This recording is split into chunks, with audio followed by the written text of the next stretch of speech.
I wanted to put this as an attachment to Attorney Lynn Wood. I had just put a video up in reference to mind control murders done in patterns.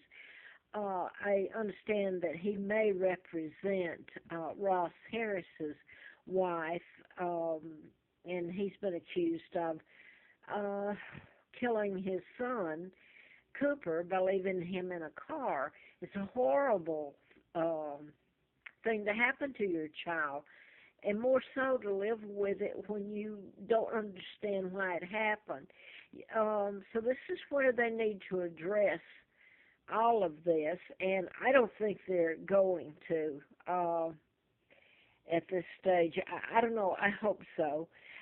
I wanted to add to that. I became a candidate to replace Larry McDonald. I had written about him. He was a doctor in Atlanta. He was a U.S. congressman, and his plane went down, the passenger plane, KAL, on August the 31st of 83. And I was flown out to Larry Flint's, and he supported me in the campaign, or helped me. Well, he supported me. He did a lot to help. And the plane was shot down when it veered. The KAL-007 Korean passenger plane veered off course into Russian airspace.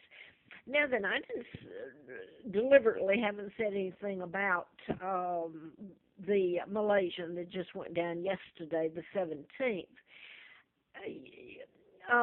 There's more to it, the date, the time, all of it, but you have to have a database, somebody told me, and I guess that's me, the database, kind of.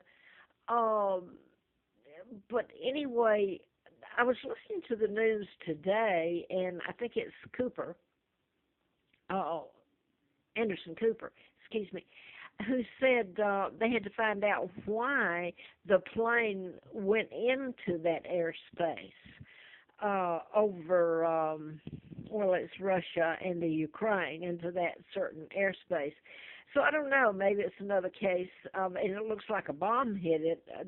That's what they're reporting. But how do you know that he didn't? Well, okay, what made him go into the airspace? That would be mind control.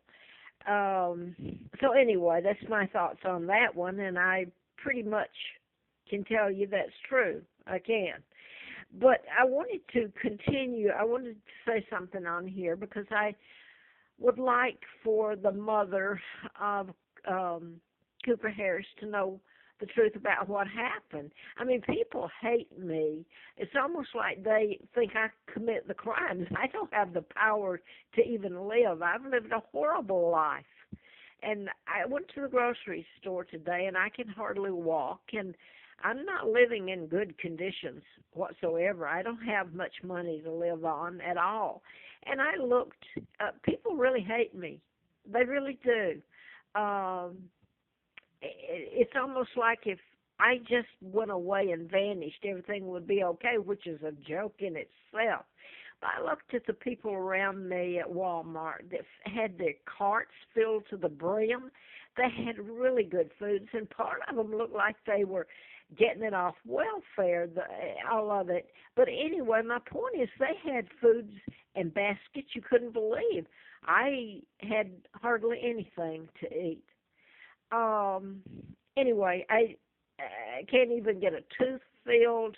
I mean, it goes on and on. Shoes, bra. Had these shoes for 2.5 years now. The only ones I have. Now, what I wanted to say though was, and it hurts. It really does. I wanted to say this.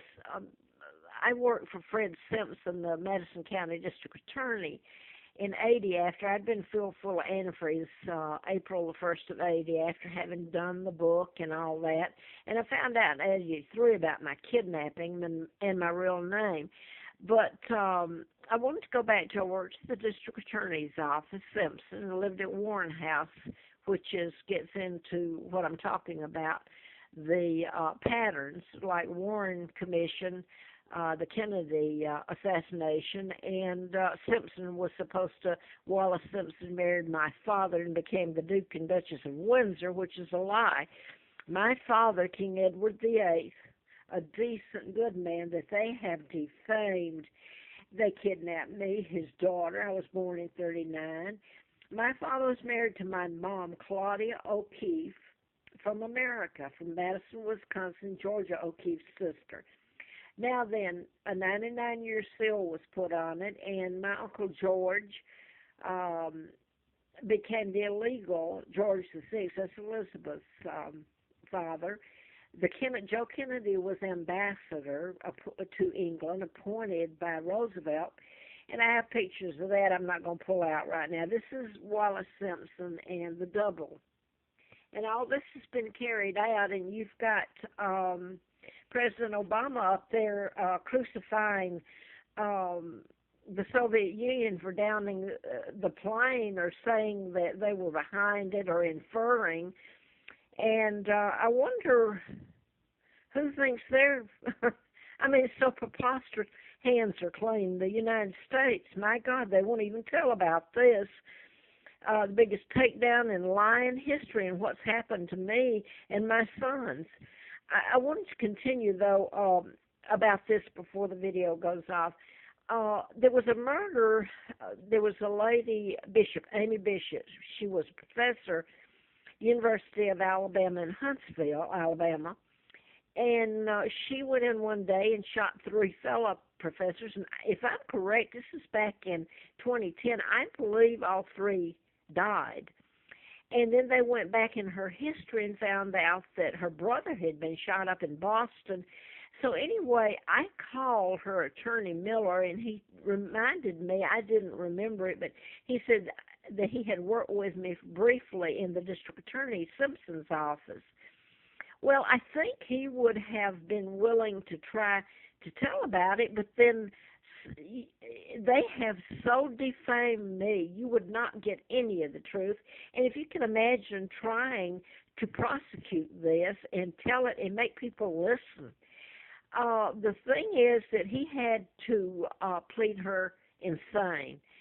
Now then, I wanted to go back to one of the first mind control murders, and I didn't know how it was being done back then. Mind control was used.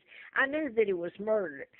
Was Larry Childress, and later that is Larry, like in Larry Flint, Larry McDonald, or Lawrence County I was taken to when I was kidnapped, Moulton, Alabama in 41. And he committed suicide in his car. And you have to know the relationships and other things that were going on there, too. But his name was Larry Childress. My last name, married name, my name is Windsor, really, but his married name was Childers. They gave me the name of Peggy Ann Dempsey Childers. I married a twin. This is the name I have to use in Moulton. Both twins, Peggy and Carl, had been killed by their mother, Lina. Now, before this goes off, this is it's the timeline in where I was taken when this happened. This is Heidi Childs. Her father is a Virginia State Trooper. I believe he's retired now. It's using just part of the name Childs, Childs. And they were, her and her friend, or students at Blacksburg, Virginia Tech, they were shot with a rifle in the National Forest. And they've used another name in here, Laura. I believe that's her mother, Heidi's mother's name. But the whole thing, you have to hear it and have it on a graph or something. And then people, I was told this by an FBI agent. He pretended he was yawning and bored. He says it's only when they find how it affects them that they care. He said, you bore them with what you're telling them.